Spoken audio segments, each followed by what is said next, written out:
Hi guys, today is time to talk about the retained list that was announced today is that 4 players have been offered new contracts to stay at Sunderland and 7 have been released. So let's get started. So I'm going to read the statement. Sunderland DSA confirmed its retained list for the 2021/22 season. Aidan McGeady, Denver Hume and Luke O'Neill will be offered new contracts at the Stade Malay, and discussions continue to take place with Charlie White over his future at the club. An option has been exercised to extend Oliver Younger's deal until June 2022. Callum McFadden, Chris Maguire, Conor McLaughlin, Grant Leadbitter, Max Power, Josh Scowen, Ryan Matthews have not been offered new terms and will leave the club when their respective contracts expire on June 30th. Deion Sanders and James Wilkins and Jordan Jones have also returned to their parent club, and then they're just going about the statement, so I'm not really going to see it. So pretty much the big news is Oliver Younger has been given like another 12 months, but for me, it is a good decision. He's a good young player, and to be fair, he looked the real deal in under 23 games. I think he'll be a decent, could well be in our first team plans next season, and I wouldn't be surprised. So yeah, and Labour's also got a new contract. So and then I'll talk about the players in contract who being off new contract anyway. So the following senior players are retained and under contract: Ian O'Brien, Anthony Patterson, Arvid Jamasi, Bailey Wright, Benjamin Bjorka, Carl Winchester, Dan Neil, Elliot Embleton, George Dobson, Jack Diamond, Jordan Willis, Josh Hawks, Lee Burch got a 12-month extension, Lyndon Goots, Oliver Younger, Ross Stewart, Tom Flanagan and Will Grigg. So to be fair, there's no real surprises really. Everybody who had a contract beyond this season is now still here, so there's no surprise then. Obviously, then it's on to the 4 players that have been off new contract, and that is 4 I said.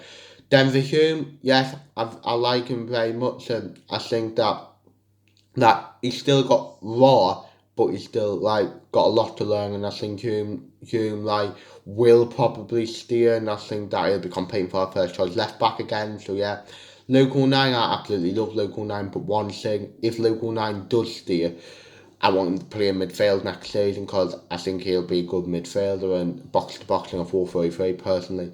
Aidan McGeady's our best player, 4 goals, 14 assists. Thank God we've decided to offer him a new contract for Baysgate and White. 31 goals. I still personally White will leave, but do everything you can to make sure White stays. But if McGeady stays, because doesn't stay, because White, to be honest, got so many goals off McGeady, I wouldn't be bothered if White left if McGeady doesn't stay. So yeah. So now on to the players that have been released. Callum McFadden, he's just a terrible left back, can't defend. Most of the goals came down his side, and I think that it was right to release him. He's not good enough for being a League One promotion charge, and I think he'll do well at a bottom half League One team plus top half League Two team. So yeah, Chris Maguire, no surprise really. Johnson didn't get along with him. We saw what Maguire can do, but Johnson just chose not to pretty much keep him. I think Maguire will easily get a new club in League One, or if you want to go back to Scotland. So that's again no surprise.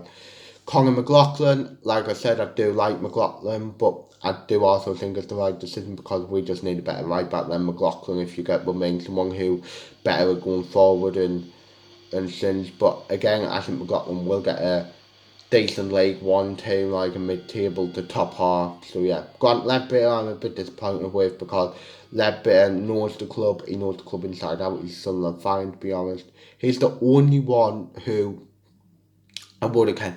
But if you take sentimental reasons out of it, to be fair, it is probably the right decision and he's too slow and he's not getting any better. He's probably just getting young, like worse. And to be fair, I do still wish Leadbitter all the best. Hope he goes on and does well where wherever, if he continues to choose playing or if that's impacting completely wish all the best to him. So yeah, Josh Scoring, I'm really happy. I thought he wouldn't. I thought we would have offered Scoring a new contract, but again, I think it's the right decision because I didn't really Scoring. I mean, I had the energy and stuff, and the work rate stuff what you needed, but he didn't know how to pass, and his passing ability was awful. Well, he couldn't even pass 5 yards. So to be honest, it is probably the right decision. Again, I think he'll find another League One club, no bother. So yeah, Max Power first. I want to see the horrendous abuse Max Power's been getting recently, being a joke. But again, I hope that he doesn't have mental health problems because of it, but I do think that it was the right decision to let Power go because, again, Power's just not good enough. Like, he gets overrun in midfield and whatever, and I do think that his best position's right back, and he's not a right back, in my opinion, unfortunately. Again, I do think he'll get into the League One Cup, to be honest. I know Paul Cook's to Ipswich, I won't be surprised if he went to Ipswich, so yeah. But I mean, Matthew's an awful goalkeeper, and just should have been released. I don't know where he'll go, but yes, like I've said, Labour's did get an extended from me. Labour's put it Ryan Matthews plays on the bench, and I believe still got Patterson there. But I would look to bring in a better goalkeeper than both of them. So yeah, then on to the loan players, Deion Sanders, Gia Vaughan, Jordan Jones. Vaughan's barely played. Jones is pretty much inconsistent, so the only one I would look to win back if we can is Deion Sanders, and Deion Sanders is a good defender, and I think he'll go far in his career. I think it'd be stupid if Wolves decide to sell him. So yeah, that's my thoughts on the retained list. If I'm honest, I'm pretty happy with the retained list. There's no way, like I said, I would have kept Grant Ledbetter, but if I'm being honest, it's really for sentimental reasons. If you take sentimental reasons, it is the right decision. So yeah, so if you're a Sunderland fan, leave your thoughts on the retained list, and if you're not a Sunderland fan, maybe say what players you would take from our players that have been released. So yeah, that's the end of the video. Hopefully you've enjoyed it. The next time you'll see me, I don't really know now. I might do me reacting to my Premier League predictions later this week. So yeah, that's the end of the video. Hopefully you've enjoyed it. Like, subscribe, view, comment, and say yeah.